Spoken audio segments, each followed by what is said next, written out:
What's up, guys? How we doing this fine Monday morning? I mean, let's just give a shout out to BJ right now. Button up, collar, shirt. That's a big deal, man. That's huge. Coming off a bye week. Come on now. But guys, I appreciate you guys' time as always. Fired up to be at home on the blue. And I know our team is. Cannot wait to see Bronco Nation this Saturday night. And like I said, our guys did a really good job over the bye week. We're one-on-one. And we learned a lot through these first two games, and that was the message to our team is what did we learn, where are we growing to? Win, loss, however a game goes, it's all about what did we learn and where are we growing to and sticking with our process, no different. Opponents we play, nameless and faceless, we got to grow every single week. And this we got a great challenge. And Coach Barnum has done a great job at Portland State for a lot of years. I mean, they've knocked off a bunch of FBS opponents through his time there, and I know they're going to be ready to play on Saturday night. I had a good talk with him Saturday. He's doing a great job with this team, so we know our opponent's going to come ready, and I promise you we will be too. We got to handle our process with our urgency, how we perform in practice, and we got to keep growing every single day. But that was our focus during the bye week. We focus on us. How are we going to grow in all three phases? We've had 2 games to self-scout, learn from, grow from.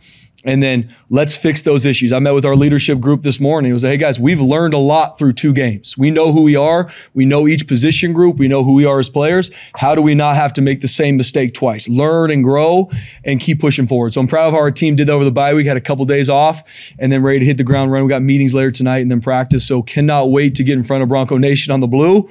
And right now I think Pat was saying we're 91% sold out, fired up for that to be a sellout like JD talks about all the time, 6 games, 6 sellouts, and that's a testament to Bronco Nation. So can't wait for Saturday night. With that, open up with questions. You said you learned a lot about your football team. What do you know about your team now that you didn't know 3 weeks ago?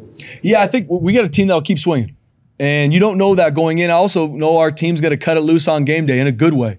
They are not going to shy away from anything. Weather, heat, kickoff time, opponent stadium. Bronco State football, we'll show up and play. Now, there's still a lot of in there that we got to clean up. That does not equal success, but I'm proud of how our team, I know they're going to cut it loose. I know they're going to swing to the final minute, and I'm proud of them with it. With that, there's a lot of things to clean up in there. The 3 things I talked about it last week, I think when we were talking, Prater, is our urgency in everything we do, our practice performance, and blotting out the outside noise. Those are the 3 things I'm going to talk to our team about last week. I'm going to talk to them again because that's huge. Urgency, our attitude and effort in everything we do. And that's all 115 football players, not just maybe the starters on offense, starters on defense, the special team starters. We need that from every single player. We're a developmental program. I talked with our developmental group today that was lifting. Hey, if I want to be the starter, I have to work my absolute tail off in every second or else I'm going to get passed up and I'm never going to accomplish what I came here to do, which was be a big player on that blue field. And so learn a lot about our team. Now my 3 focuses from a whole program standpoint is everything we do, our urgencies through the roof. We perform in practice, not coach. I'll get to it on Saturday night. I promise you. We perform in practice at Boise State and we got to cut the outside noise. And that's hard to do. Right now, so much social media, families, coaches telling you, it could be pats on the back. And the more pats on the back you get, little by little, that chip starts to get knocked off. And there might be negativity out there too. Also, it doesn't move the needle. We have a great opponent coming to Boise, Idaho Saturday night, and we got to handle business from Monday to kickoff to earn the right to win. Any concern, I guess, with the sickness that those players had on the other team just playing this game? Or Yeah, BJ, I mean, I trust, obviously, our doctors. I trust their doctors. Had a great chat with their head coach about all the protocols they're using in us. And so, no, I'm not concerned. This is the first time we've got to talk to you since last week's big news. Just was going to the Pac-12 mean for the future of your program? Yeah, it's huge. I mean, and that's a testament to JD, Dr. Trump, their leadership pushing us forward. It's obviously been something that's been talked about in Boise, Idaho for a long time, kind of making this jump to a different conference. And so excited for the future. July 1st, 2026, when that comes, it's going to be huge for recruiting. It's going to be just, a big deal in a lot of factors. And so proud of, like I said, JD and Dr. Trump pushing it forward. But we also have 2 more great years of the Mountain West. And that was my talking point to our team was when it came out on Thursday, I believe it was guys, this is awesome for the future where we're pushing this thing forward to. But right now we've got a phenomenal schedule in place. We've only played 2 games, and that news does not affect this season one bit. We're in the Mountain West and are so thankful for this season with them, and they do a great job and can't wait to play these next 2 years in the Mountain West. So it's exciting for the future. July 1st, 2026 will be here before you know it. And I cannot wait to recruit and push forward to that. But right now, we're focused on the 2024 season. Coach, if there was – Coach – sorry, Coach. DJ, you had one? Oh, you said after the game against Oregon, the passing game obviously needs to improve. When you go back and kind of looked at that, and it's not all in the quarterback, but everyone sees the quarterback stats. What do you see in terms of the passing game right now? Yeah, first off, very proud of how our offensive line protected in that game. We had to create a lot of different looks, especially with Roger going down, play 3 of the game. First off, there are some decision makings for Maddox, but Maddox has done a good job through 2 games. Still a lot to continue to grow and improve on. We got to have some receivers that can go in a one-on-one too. And there's a lot, and I showed our team, there's some clips on film where and I asked the team, where do you think Maddox should go with the ball here? Because everybody, when I'm looking at, is covered. We got to find ways to create one. We got to go win one-on-ones. And that was the push to our receiver crew. We got some guys doing a really good job. We need some guys to step up, and I know they're excited to do that. Was there a plan in place had Portland State maybe not been able to have come? Was it another bye week? Were you guys even putting the motion together to find another opponent that quick? Yeah, John, with coming out of a bye week, the huge push for me and JD is we know we needed to play a game here. You never want to go in and have 2 weeks off. It's just too much, too long, especially in season. So we were working our tails off. Didn't get into the weeds a ton of it. I know JD was hustling to figure out if it wasn't Portland State, who would it be? But quickly, through a lot of different conversations, me and JD, we knew that we were going to be in a good place to be able to play the game. Spencer, is there a decision to make between Malachi and Mad Dog for this week, or are you guys going into this weekend with Madsen as a quarterback? Say that one more time. What was your first part? Is there a decision to make between Malachi? Is it going to be a decision? Yeah. Right now, Maddox is our starter. And he's done a good job. He's earned it. Just like every position. And I said there are still things for Maddox to learn and grow in. But he's doing some really good stuff too. Some really good stuff. And yes, just like everything, when the pass game isn't at the level you want it to, no question. First thing you look at is the quarterback play. And yes, there's some parts in that Oregon game and even Georgia Southern that Maddox will continue to grow and be better. But he's doing some really good stuff too. And right now, he is our starter. Malachi is going to keep working his tail off to grow, and he'll be ready when his opportunity comes. When that is, I do not know. Maddox Madsen's our starter. Is there anything you can say about Mason or Roger? Is there anything long-term on their status? Or? Yeah, right now they're not going to be available this weekend, and we're still kind of working through a beach on a timing on both of them, but right now they won't be available this weekend. Zach Holmes to just kind of step in, get his first career start. Not a whole lot known about him. So first off, what can you tell us about him? And second off, how impressed were you with the way he played against Oregon? Yeah, Zach Holmes, man, you talk about a guy that stepped up in a major way with Mason going down, who's one of our best players on our entire team, steps up in that Oregon game and did some really good stuff. And I know Coach Keene does a great job of that group, working them together, and he held his own. He's going to only continue to get better. And I mean, for guys that have met Zach, I mean, he's one of the best young men that I've been around a long time. We have, he does a phenomenal Coach D impression. If you guys ever get him, I mean, he can hit some of my one-liners and some of my stuff better. He's got the pencil in the ear. I'll walk by him the hallway. I'm like, Coach D, and he'll look at me and say, Coach D, and then we'll just keep on, walking by each other. I mean, he's a great young man. Loves his teammates. He's got great relationships on here, and he's been obviously working his, absolute butt off to be ready for those opportunities. And when his number got called, which it was, last Saturday or whatever it was against Oregon, he was ready. You brought up the passing game. And last year there was a lot of outside noise from probably this group and others. Wide receivers in terms of creating separation as a group. There might be one game here or one player there. You just kind of brought that up as the wide receiver role moving forward, getting better. How do you work on creating separation? How do you get that to be a better factor for your football team? Yeah, first off, start some practice. And we got a great group of receivers that do work their tails off. We need to take a big step. And Coach Miller does a really good job with those guys. And now it's, okay, if I want to be in a situation to make the big catch in a game or have the yards that I want in a game, I have to perform that way in practice. If I can't make that catch or create separation in practice, as a coach, I cannot put you in that situation. And that's my message to the receivers and anybody else on our team. With 115 guys on a football team, there's a lot of guys that want more reps, special teams, offense, defense, receivers, want the ball more. You have to perform in practice. And guys that do that will get opportunities. And then what they do with that opportunity on Saturday night will either turn into more opportunities or less. But that's where I look to everything. It's all about what I do in practice. That gives you and earns you the right to have an opportunity to do in the game. And then at that point, we evaluate the game to see where we're going from there. Good question. You said for Maddox Madsen there's room to improve, room to grow. Just what are you looking for specifically from him this week and going forward? Yeah, there were a couple different reads in the game against Oregon that I know he's going to do better going forward. A couple balls that getting nitpicky, could have been in better spots, but he's doing a phenomenal. Like, there's a couple big time throws in the game that we got to come down with the wide receiver. Like we talked about, we got to get separation in some of these one-on-one situations and putting him in good spots. But I mean, against the front we saw against Oregon, to have 1 sack, a lot of that's testament to our offensive line, tight ends, tailbacks, a great pressure plan to pick up those pressures. But a lot of it's Maddox being very smart with the ball too. No interceptions in that game, huge part of it. So there's a lot of things that doesn't get talked about that helps our football team continue to grow and help our team be on schedule. We got to do a better job winning first down. That was a big talk last week as an offense. There was some, I think we had 5 3-and-outs against Oregon, and that's a lot of us being efficient on first down. So we're not playing 2nd and 10, 3rd and 9, which is then the favors in the opposing defense. So, and Maddox, for those guys that know him, that's one of the biggest competitors I've ever been around. You talk about a guy that will live in here to improve his craft and will always be on the attack to improve. That's Maddox Madsen. When you looked back on the film of the 2 return touchdowns, what stood out the most there? First off, leverage across the board. And I mean, what I mean by that is if I'm running down on punt or I'm running down on kickoff, and if I'm a right shoulder leverage, if you have the ball, BJ, if I'm running down, I'm a right shoulder leverage. So I'm counting on all the rest of my teammates are counting on me keeping that ball on my right shoulder. If all of a sudden I work away from that leverage, it cuts off the rest of our defense. Leverage was through the roof.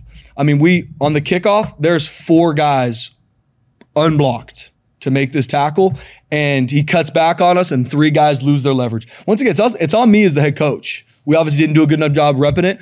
I've been open about the fact Stacey Collins is the best special teams coordinator in the country. I will stand on that, no questions asked. We got to make sure our urgency from practice to performing in practice on these special teams unit to guys that are the scout look on special teams. If I'm the kickoff return unit going against our kickoff team, that look has to be the same look as if we're playing on Saturday night.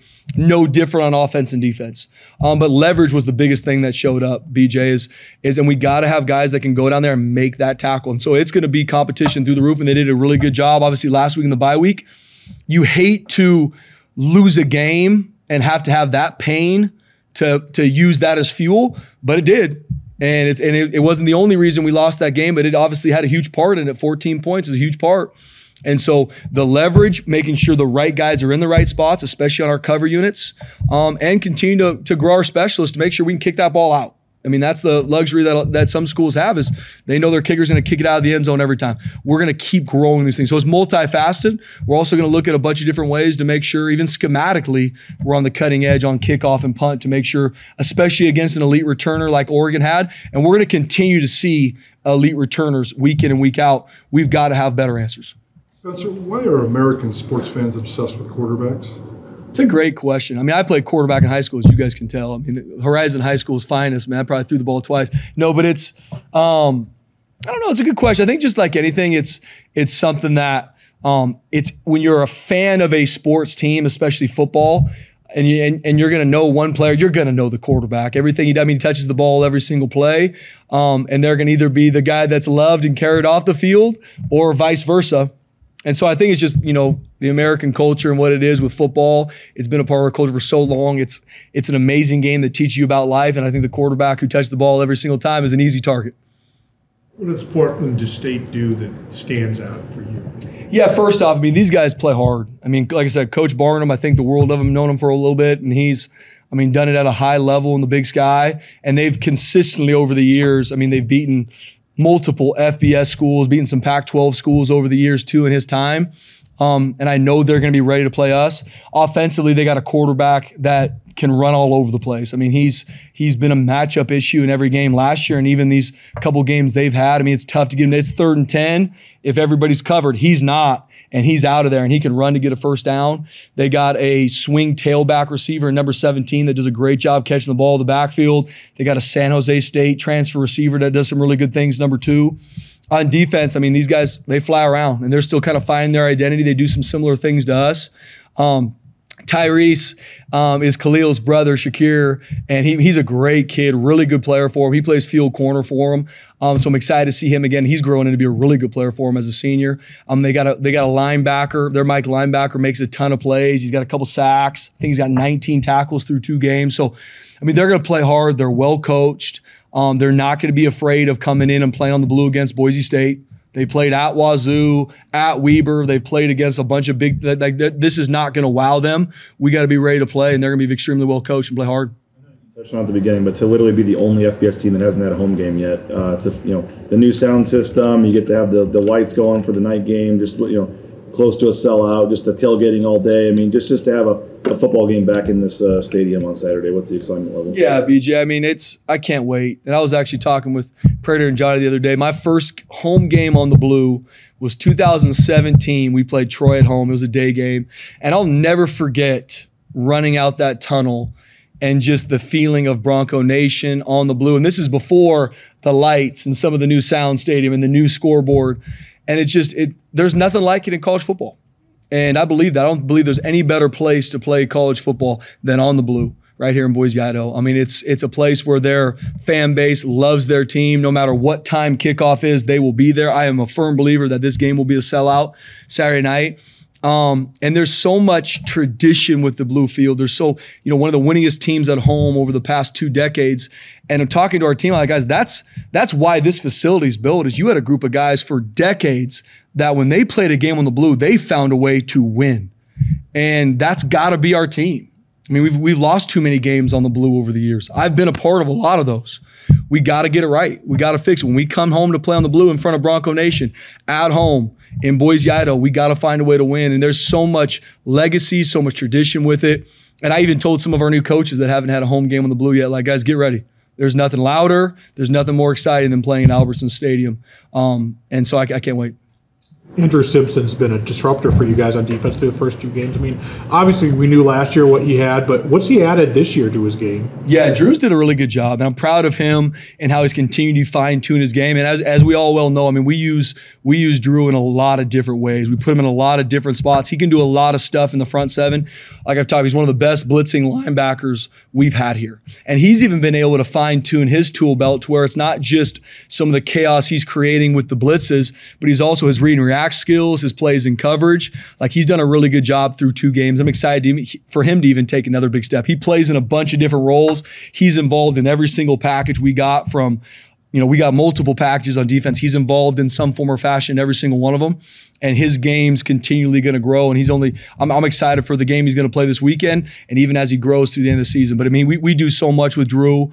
He's a great young man. He's been working his tail off. And the things that he struggled with and need to learn in, he wants to learn and grow. He wants to be elite. And that's us walking the path with him. But he's done some really good things. And I promise you, his best football is in front of him if he continues to work. You mentioned the O-line. I mean, just with being out, 2 projected starters, when you look back at that game, Oregon's front, just what they did, how impressive has their 2 games been overall so far? And also, what kind of challenge is this when you start going down to, 6, 7, further down the line? Yeah, obviously with anything, BJ, I mean, I'm so proud of how they responded in Georgia Southern and obviously in Oregon with down 2 stars, 2 of our best players, our entire team. And especially with the O-line, like Prater even brought up, they don't get as much love because everyone's talking about the quarterback or the receiver or the tight end, which we all totally get that. None of this happens without the offensive line protecting and blocking. None of it. And Coach Keene does a phenomenal job with those guys. Coach Potter with our run game. And just a group that gels together. I mean, 2 starters down, 2 of our better players. Hey, next man up. Let's go.